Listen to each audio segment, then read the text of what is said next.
Hello guys, hi, this is Subham, a banking aspirant and this is my temporary introduction. I hope आप लोग अच्छे से पढ़ रहे होंगे और आपकी पढ़ाई अच्छी चल रही होगी क्योंकि अब एग्ज़ाम से बहुत जल्दी हैं। आप सब ने आरआरबी पीओएन क्लर्क का फॉर्म ज़रूर भरा होगा, मैंने तो भरा है। और आईबीपीएस क्लर्क का भी फॉर्म आ चुका है। आज 1 तारीख है, तो आज से ही स्टार्ट है और 21 तारीख तक ये फॉर्म चलेगा, तो आप इसको भर देना।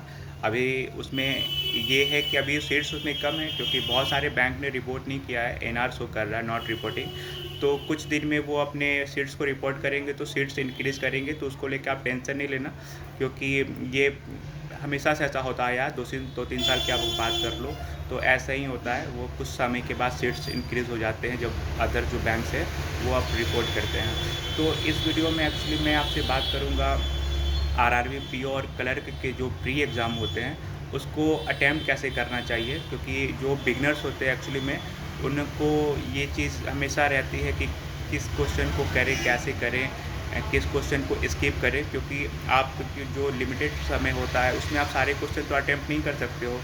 तो आपको आइडिया के अनुसार कुछ क्वेश्चन को स्किप करने होते हैं और वो एग्ज़ामिनर भी जो ऐसे क्वेश्चन सेट करते हैं जो कुछ उस पॉइंट ऑफ टाइम में डुएबल नहीं होते। अगर वो आप उसको कर भी लेते हो तो आपका इतना समय किल कर देंगे कि आपके फिर स्कोर कम रह जाएंगे। तो इसमें स्किप करना भी एक स्ट्रैटेजी होता है। तो मैंने जैसे पिछले वीडियो में आप सबको बताया था कि मैंने RRB PO and RRB clerk के पिछले 2 साल के एग्ज़ाम दिए हैं, तो उस लिहाज से मुझे एक्सपीरियंस है कि क्वेश्चन किस तरीके के आते हैं और कि क्या उसमें ये आपका किस लेवल तक वो रहते हैं, डिफ़िकल्ट लेवल, हार्ड लेवल, उसकी मतलब क्या लेवल रहता है क्वेश्चन का। तो मैं उसी के रिगार्डिंग बात करूँगा। तो सबसे पहले हम जानते हैं कि इसमें सिर्फ 2 ही सेक्शन होते हैं, रीज़निंग और मैथ्स। और इंग्लिश इसके प्री एग्ज़ाम में नहीं होता है। मेंस में इंग्लिश होता है लेकिन वो भी ऑप्शनल होता है। अगर आप इंग्लिश नहीं देना चाहते हो, केवल हिंदी हिंदी देना चाहते हो, तो आप उसको ऑप्शन चूज़ कर सकते हो। तो पहले प्री की बात कर लेते हैं। तो एक्चुअली में प्री में मैं आपको ये सजेस्ट करूँगा कि जो आरआरबी का जो एग्ज़ाम होता है वो बाकी दूसरे बैंक्स एग्ज़ाम से बहुत हट के होता है। हट के इन द सेंस, जैसे इसमें क्या होता है, आपको कंपोजिट टाइम मिलता है 45 मिनट का। जो दूसरे बैंक एग्ज़ाम होते हैं उसमें आपको फिक्स टाइम मिलते हैं 20 मिनट्स फॉर ईच सेक्शन।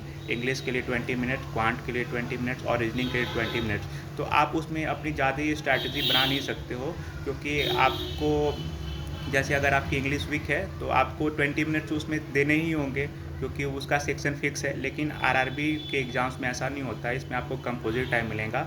और अगर आपकी एक सेक्शन अगर वीक है, मान लो किसी की रीजनिंग वीक है या किसी की क्वांट वीक है, तो वो दूसरे सेक्शन पे अधिक टाइम दे के वो अब पेपर को अच्छे से अटैम्प्ट कर सकता है।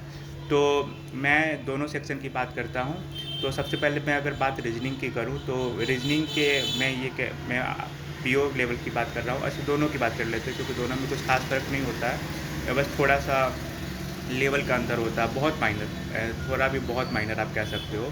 तो रीज़निंग की अगर बात कर लें तो रीज़निंग को अटेम्प्ट करने का तो मैं आपको यही सजेशन दूँगा कि रीज़निंग में आप लगभग उसको आप सारे क्वेश्चन उसके अटेम्प्ट करो क्योंकि उसमें मैं अपना जो बता रहा हूँ, मैं 40 में से कम 38 क्वेश्चन तक अटेम्प्ट करता हूँ और मेरे दोनों बार के स्कोर 40 में से आउट ऑफ 40 39 या 38 रहे हैं, क्योंकि मेरा रीजनिंग फेवरेट सब्जेक्ट है और मुझे वो थोड़ी आसान लगती है क्योंकि उसमें जो पजल्स एंड सेटिंग्स भी आते हैं वो भी बहुत, उसमें एक्सपेरिमेंट नहीं होते हैं जो हम लोग मॉक्स में बनाते हैं या फिर जो एजुकेटर हमें पढ़ाते हैं। लगभग वही वाले क्वेश्चंस पजल एंड सेटिंग्स आ जाते हैं, तो उसमें एक्सपेरिमेंट नहीं होता है। तो आप उसको सारे अटेम्प्ट करो। और हाँ, एजुकेटर्स ये कहते हैं कि पहले आप पजल को ट्राई ना किया करो, पहले शॉर्ट क्वेश्चन ट्राई कर लिया करो। तो ये भी एक स्ट्रैटेजी है, लेकिन एक्चुअली में मैं इसको फॉलो नहीं करता हूँ। मैं क्योंकि रीजनिंग में हर एक क्वेश्चन को, मेरे जो भी फर्स्ट क्वेश्चन खुलता है मैं उससे चालू हो जाता हूँ।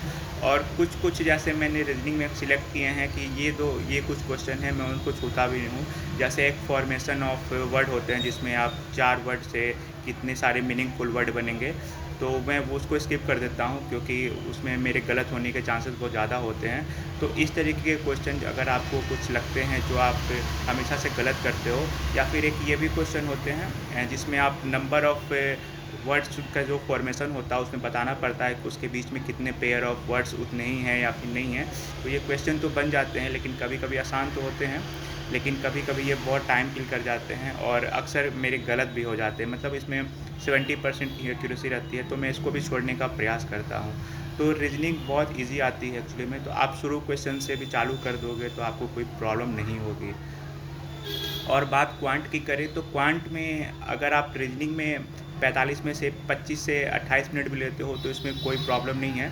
तो आपको ये क्वांट के लिए 20 से 22 मिनट आराम से मिल जाते हैं। तो 20 से 22 मिनट में आप पहले सिंप्लीफिकेशन, नंबर सीरीज़, क्वाड्रेटिक ये सब कर लो, और ये सब तो मतलब आप जानते ही होंगे, ये सब कर लो। तो रही बात क्वांट में कि जो फिर जो लास्ट के 8 से 10 मिनट जो आपके बचेंगे, उसमें आप डीआई को सॉल्व करो या फिर अरिथमेटिक को सॉल्व करो।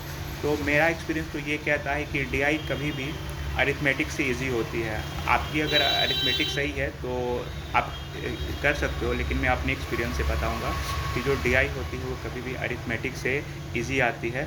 तो अगर आपके पास समय लिमिटेड ही है तो आप पहले डीआई के लिए जाओ। उसमें डीआई भी 2-3 होती है, तो आप 2 डीआई जो होती है आप उसको चूज़ कर लो, अच्छे से देख लो कि इसमें से कौन सी आसान वाली है। तो पहले आप डीआई को जाओ। अगर उसके बाद भी कुछ समय मिलता है तो आप कुछ अरिथमेटिक जिसमें आपके हाथ बहुत स्ट्रॉन्ग हो, जो आपको बहुत ईजी लगता हो, तो वो सब सेक्शन आप कर लो। जैसे ट्रेन वाले जो क्वेश्चन होते हैं वो बहुत ईज़ी होते हैं अगर किसी बच्चे ने पढ़ा हो तो, कि वो उसमें टाइम टेकिंग नहीं होते हैं, 2-3 पैटर्न ही हैं और घुमा फिरा के उसी पे क्वेश्चन करते हैं। तो आप इस तरीके से करो। और इस पे अगर मुझे फर्दर रिक्वायर्ड लगेगी कि मैं कुछ और अच्छे से एक्सप्लेन करूँ, तो मैं एक और वीडियो इस पे बनाऊँगा। So please be connected with me, stay tuned and please do subscribe my channel, like, and आप अपनी राय को कमेंट बॉक्स में दर्ज करा सकते हो। Thank you, bye.